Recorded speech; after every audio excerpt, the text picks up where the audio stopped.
O tímido é uma pessoa que ele gostaria até de interagir socialmente, ele gosta da coisa social.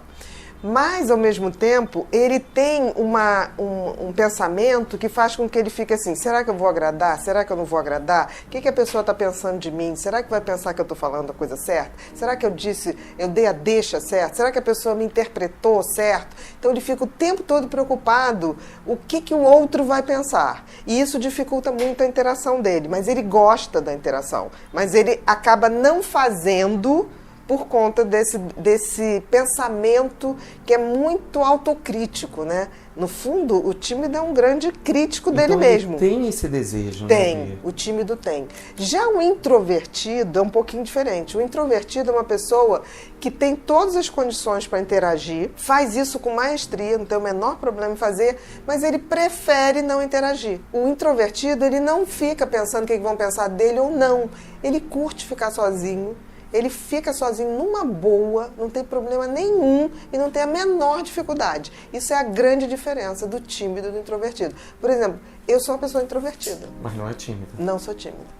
Você não gosta realmente de estar ali? Não gosto. Eu gosto, mas assim, eu tenho meu momento que eu gosto de ficar sozinha. Tem aquele momento que eu fico sozinha e fico muito bem. Quando eu saio e quero interagir, eu faço isso com muita tranquilidade. Mas eu tenho aquele conforto, aquele aconchego de ficar sozinha. Não me faz mal nenhum. O tímido não. O tímido, ele quer a companhia das pessoas. Ele de fato quer. A gente sabe que os tímidos, em geral, têm uma marcação genética muito grande. Quando você vai ver, tem uma história de pai, mãe, daquela timidez mais pesada mesmo. E também tem a criação, tem as vivências. Então, se você passa por situações muito traumáticas na infância, na adolescência, isso pode fazer com que a timidez tome um maior vulto, tem um reforço. Então você tem as causas que são genéticas e as causas psicológicas, ambientais, que interferem, é uma interação. Com essas novas técnicas que a gente tem trabalhado para confronto, enfrentamento e até retirada de traumas e medos,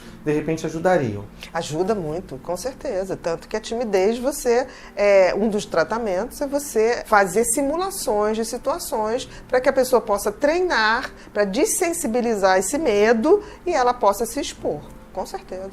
As técnicas de mudança de trauma também, né? Que você tira esse pensamento, sai desse patamar de se importar tanto com o que os outros estão falando e ficar o tempo todo achando que você vai errar.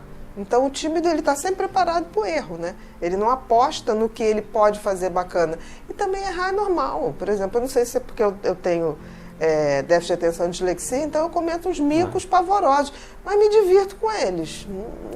Isso não me abala. Você ri. Não, além de rir, eu ainda dou a deixa. Tipo assim, eu tô dando palestra, eu falo, por favor, gente, uma pergunta de cada vez, porque senão eu vou confundir. Então, assim, não tem esse problema. Eu sou introvertida. A solidão é uma opção, mas timidez não. Você tem um pouquinho de timidez. Que é bem bonitinho. E a gente pode dizer assim que timidez é uma patologia, Bia? Não. Timidez não é uma patologia, é uma maneira de ser ali dentro de um padrão genético, das tuas vivências. Agora, o excesso de timidez, aí seria, que aí é a tal da fobia social, que seria a timidez patológica. Sim. Aí entra como uma patologia que requer tratamento. Porque, por exemplo, a fobia social ou timidez patológica, esse impedimento se torna, passa mal. Então, assim, o tímido normal, ele não quer falar porque ele fica, será que vão me julgar? Será que não vão julgar? Mas ele não passa mal, né? Ele não passa mal fisicamente. A fobia social ou a timidez patológica, que é a timidez patológica, essa pessoa só de pensar ou ser exposto, aí é taquicardia, sudorese, existe um passar mal, que dificulta a socialização totalmente. Então são pessoas que não falam em público, são pessoas que... dificulta o seu meio, sua vida profissional, né? Eu acho que a vida profissional é o que fica mais prejudicado. E é interessante que, por exemplo, os ingleses têm a fama de serem não educados. E não são. Os ingleses, na maioria, tem um percentual muito alto de fóbicos sociais. Então, se você vai pedir informação para o inglês na rua, ele tende a sair correndo, porque ele vira foco de atenção. Ainda mais quando a gente viaja em grupo e vai fazer uma pergunta. Então, por exemplo, o maior medo do inglês é falar em público, mais do que morrer. Bia, existe uma lenda, tá? Eu não sei se pode ser lenda ou não, mas você pode me explicar melhor. Há uma possibilidade de um humorista ser tímido, porque ali ele tá, ri, brinca. Sim, claro. E na vida pessoal? Não, eu diria que os maiores humoristas são tímidos. Com certeza. Porque, assim, o tímido, ele quer a aprovação do público, ele quer agradar. Então, um humorista, o que ele quer é a risada. Ele quer a aprovação do público. É verdade. E como é que ele faz isso? Sabendo se riu ou não. Tanto que deve ser absolutamente desesperador para um humorista estar numa plateia que não ri explicitamente. Pois é.